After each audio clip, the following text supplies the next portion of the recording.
結局このミルクタンク使わなくなっちゃいましたね。手入れがめんどくさいんですよ。めっちゃパーツあるから洗わないといけないっていうのが。それが牛乳入れたたびたびというか、毎日やんないといけないので、それがめんどくさくてやめちゃいました。あと泡がね、立ちすぎるんですよね。調整、一番泡の量を最低にしても泡がめっちゃ立つので、使わなくなっちゃいました。あとあれなんですよね。これ牛乳だけで豆乳とかそういうやつ入れられないんですよ。なんかもう電子レンジでやるようになっちゃいました。コーヒーのお供はこいつです。ティラミスタルト。これめっちゃ美味しいですよ。ではカフェラテとティラミスタルトいただきます。じゃあ2杯目はコロンビアでルンゴにします。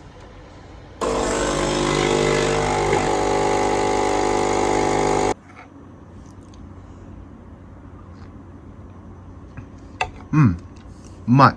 体を休める日も。今日はね、最近ちょっと寝不足っぽかったんで、今日は昨日早めに寝て、今日朝は7時くらいに起きたんですけれども、あれですね、3日周期ぐらいで、2日は朝自転車乗りに行って、1日は、与平沼とかに行って作業しに行くみたいな、ローテーションにしていくといいんじゃないかなって思うんですよね。なんで今日は寝てましたが、2日自転車乗って、1日作業しに行くみたいな感じにしようかなって思いますね。これ初めて食べるんですけど、農心のイカちゃんぽん。いや、これ絶対美味しいと思いますよ。作ってみます。もうやばい。匂いだけで美味しいんだけど。はい、できました。イカちゃんぽん。いや、匂いがすごい。すごいお腹すく匂いが漂ってます。すごい。本当に、辛ラーメンに海鮮の風味足したみたいな感じですね。結構海鮮の風味がすごい強いです。これうまいな。辛ラーメンも海鮮も好きなんですけど、こんな合うんですね。ゴツゴツ海鮮系の火薬も入ってるし、辛ラーメンのような味も味わえるし、かなりこの海鮮の強い風味も味わえるしみたいな感じで、それがめちゃくちゃうまいです。イカの風味も溶け込んでると思うんですけど、確かに海鮮全体の風味が強い感じです。これリピート確定ですね。個人的には辛ラーメンに匹敵するぐらい美味しいんだけど。いや、1ヶ月ほど前に受けた資格試験の、おそらく合否がわかるものが届きました。いや、ドキドキですね。合否通知書在中って書いてある。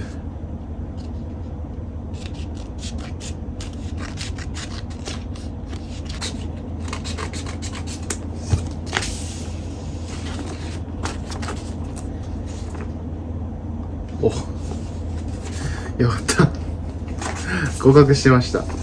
大々的に症状みたいなのが入ってた。よかったです。よかったよかった。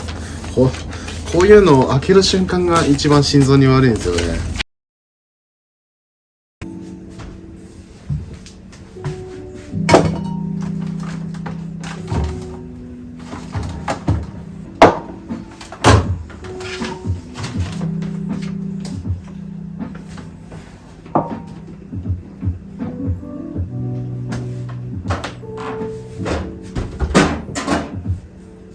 こいつは今年の2月ぐらいに買ったドルチグストのマシーンですね。これをもう使ってなかったので撤去しちゃいました。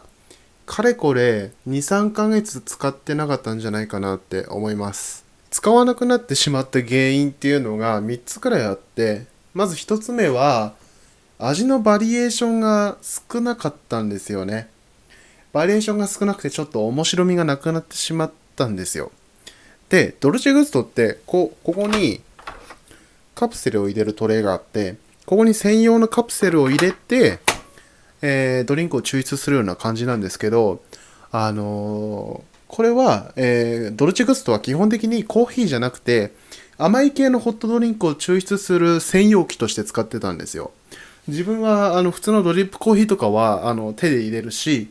カフェラテとかエスプレッソに関しては別にネスプレッソのマシンを持ってるので、こっちで抽出してたんですよ。なのでドルチェグストは甘い系のドリンクですね。コーヒーではなく、甘い系のドリンク専用機として使ってたんですけれども、その甘い系のホットドリンクの、このカプセルの種類がパッと見ね、結構あったような感じはするんですけれども、意外にもね、種類が5、6種類しかなかったんですよ。覚えてる限りだと、キャラメルマキアートとか、抹茶ラテ、カプチーノ、ココアとかですかね。でも本当にね、5、6種類くらいしかなくて、多分その甘い系のドリンクはね、一通り飲んだと思うんですけど、コーヒーに関してはいっぱいあるんですよ。こう豆によってこう、いろいろあったりとか、結構コーヒーに関しては種類があるんですが、その甘い系のドリンクに関しては数種類しかなくて、ちょっと面白みがなくなってしまったんですよね。なんか結構、市販されてるこう、ドリンクとか見るとすごいなんか珍しい味とかいろいろこうバリエーションがすごいあって、これ飲んでみたいなとか面白いなとかって思うんですけど、ドルチグストっていう縛りをしちゃうと数種類しかなくなっちゃうっていうのがちょっと面白くなかったんですよね。なのでちょっと面白くないなと思って自然に使わなくなってしまったっていう感じです。で、二つ目の理由としてはコスパがね、いまいちだったんですよ。まあ著しくコスパが悪いというわけではないんですけど、カプセルがね、だいたい一つの箱に12カプセル入ってるんですよね。で、普通のコーヒーだと、一つのカプセルでドリンクが1杯作れるので、まあ12杯、一つの箱で12杯、作れるんですけれども、そのミルクを使うような甘い系のドリンクだと、そのミルクが別のカプセルになってるんですよね。そのテイストのカプセルと、ミルクのカプセル、2つのカプセルが必要だったので、1つの、箱に12カプセルなので、6杯ですね。1つの箱で6杯しか作れなかったので、かなりちょっとコストパフォーマンスが悪いというか、1箱1200円とか300円だったので、1杯200円とかですね。で、あんまり量も多くないんですよ。著しくね、コスパが悪いというわけではないんですけれども、例えばネスプレッソですね。自分はもう、今もうネスプレッソはすんごい愛用していて、これネスプレッソのカプセル。これカプセルが10個ぐらい入ってて、900円とかなんですよ。だからカプセル、1個、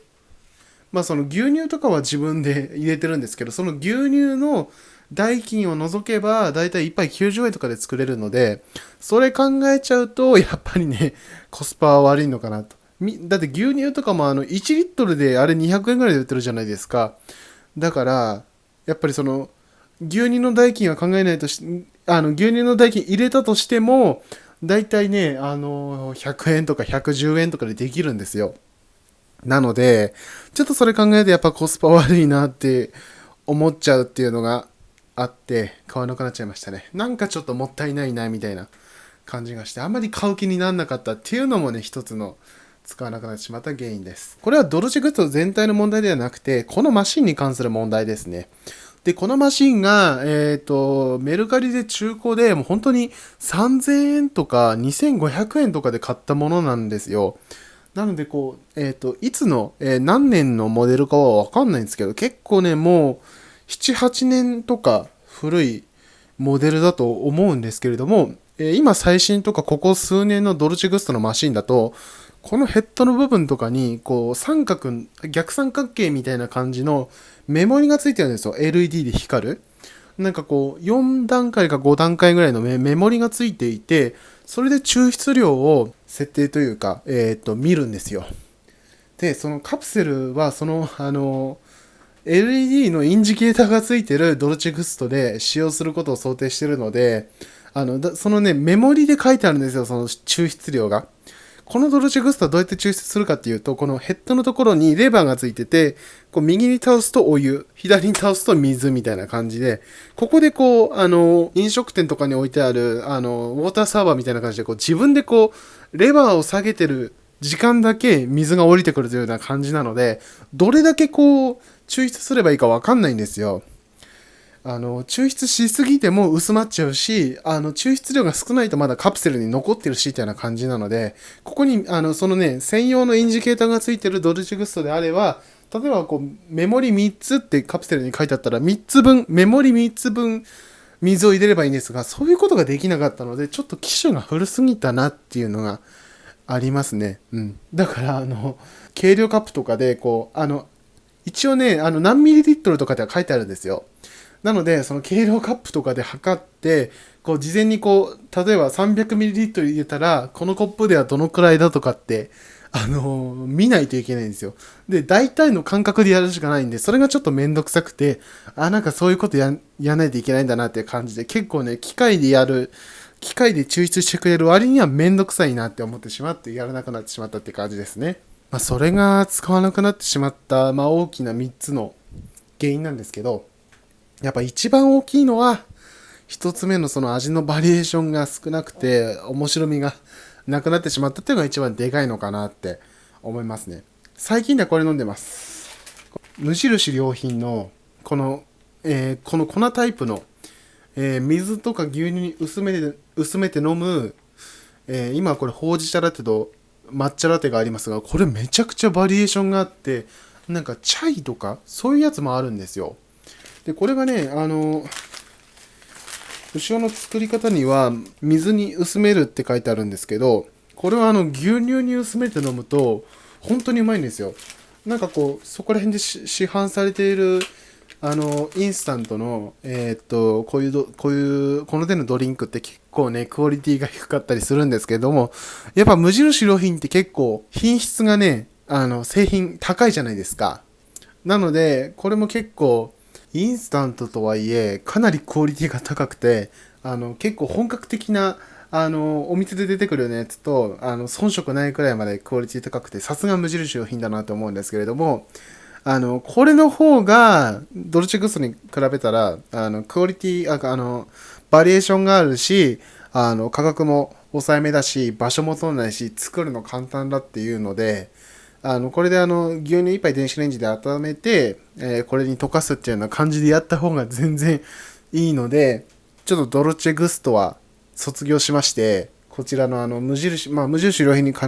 限らず、こういうなんか良さげなインスタントドリンクを見つけてきて飲もうかなと思います。で、このマシンに関してはどうするかっていうと、家族が欲しいっていうことなので差し上げようかなと思います。実家に。自分で持ってくのはね、車がないとちょっとあれだと思うんで、持っていけないことないと思うんですけど、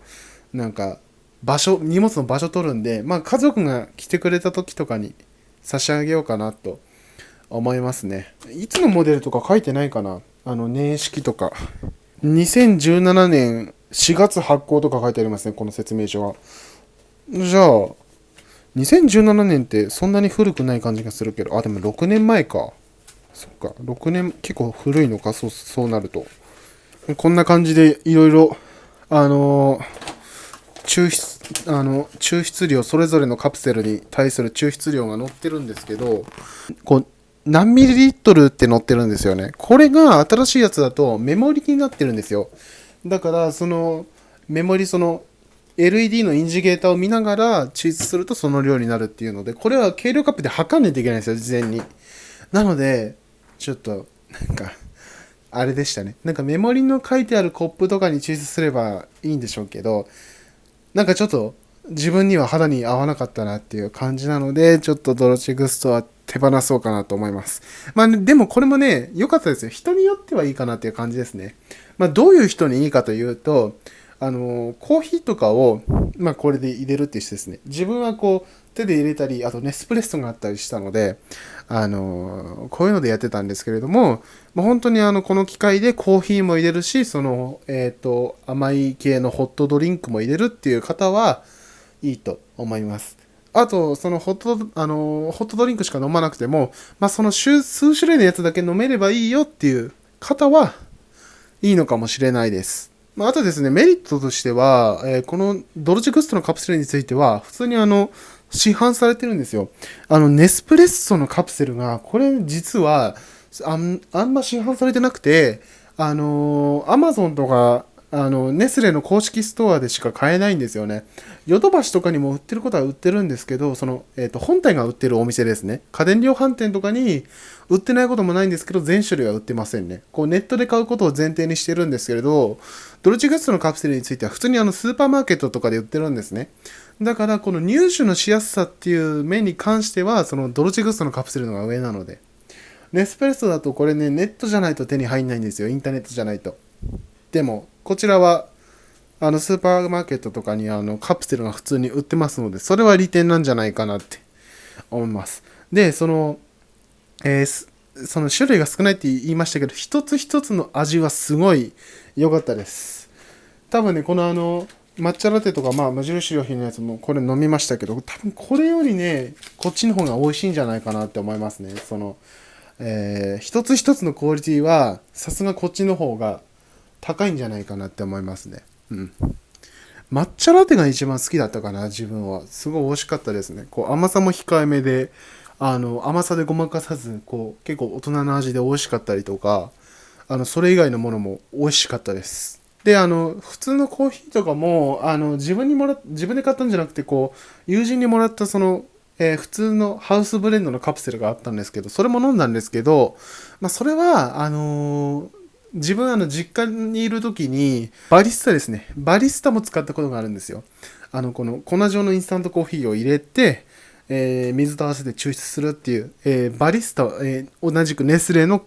バリスタも使ってたんですけど、バリスタと同じような感じかなって思いましたね。だからこれはまあ、バリスタ、まあ、豆の供給方式がこっちはカプセルで、バリスタに関してはこう、ザザザザッとタンクみたいなところに入れるっていう、その違いありますけど、バリスタにプラス、いろんな甘い系のそういうドリンクも抽出できるようになったって考えていただくといいのかなって思いますね。はい。というような感じで、この、ドルチェグストのマシンは、今度家族が来た時に差し上げたいなと思います。この家では引退です。今日はまあ午前中はいろいろカーテンとか、いろいろ、あとこのカーペットこの前洗ったんだけど、この前スペアリブを作った時に、落っことしてしまって抹茶色になったんでもう一回洗いました。あとこいつ枕をね、洗ったんですけど、これ、水が切れなすぎて、その水切るのに15分くらいかかって大変でした。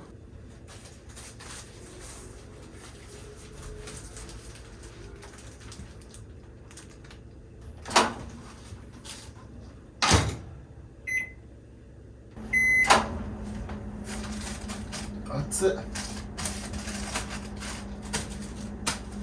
熱っ。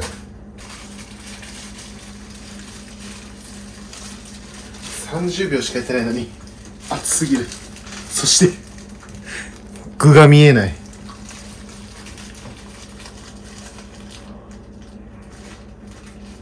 うん。ハンバーグが入ってるだけ。20秒でちょうどよかった。これはチーズ味。チーズ入ってるか？まあ、気持ちチーズ塗ってあるって感じですね。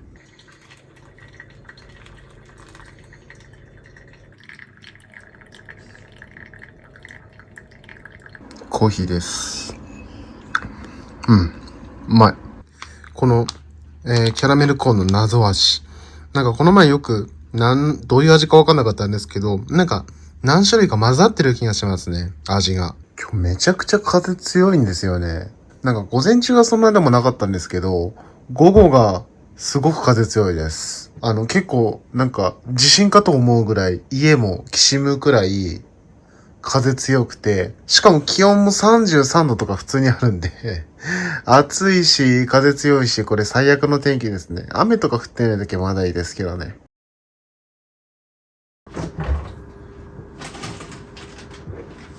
昨日唐揚げ食べようと思って下ごしらえしたんですけど、7時ぐらいに寝落ちしてしまって食べなかったので、唐揚げ作ります。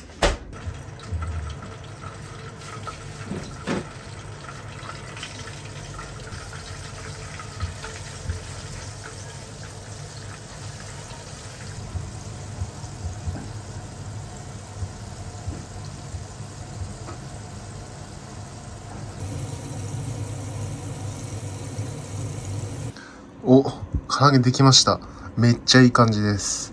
今回、低温の油で、でももう15分ぐらいね、かれこれ焼いたので、絶対美味しいと思いますよ。ていうか、それ以前に、あれか、一晩漬け込んでおいたんで、味濃すぎるかもしんないけど。めちゃくちゃ美味しいですね。ゆっくり焼いたから柔らかいってのもあるし、味ね、さすがに一晩つけ置くのは長すぎると思いますけど、3時間ぐらいはつけといてもいいのかな。もうちょっとなんか、つけ置きしといてもいいような、味漬け込んどいてもいいような気がしました。普段なんか、ちょっと短すぎるのかなっていう感じがしましたね。味がね、濃くなりすぎる気がしたんですよね、つけ置くと。でももう少し長くてもいいかなって思いましたね。めっちゃ花火の音が聞こえんだけど、どこ？あ、みんな見てる。例の景色のいいところに行けば見えるかなと思って歩いてるんですけど、音やみましたね。てかなんか、あそこの通りで結構6、7人見てて、でも結局なんかどこでやってるのかわからず引き返してる感じがあったんですけど、ここに3分ぐらい何もなかったら帰る。うわ、びっくりした。ここの家こんなのあった。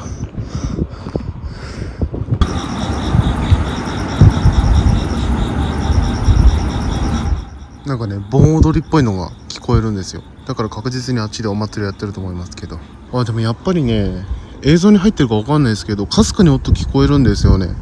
やっぱあっちの方から。煙っぽいですよね、これね。やっぱこっち方面、なんか若干、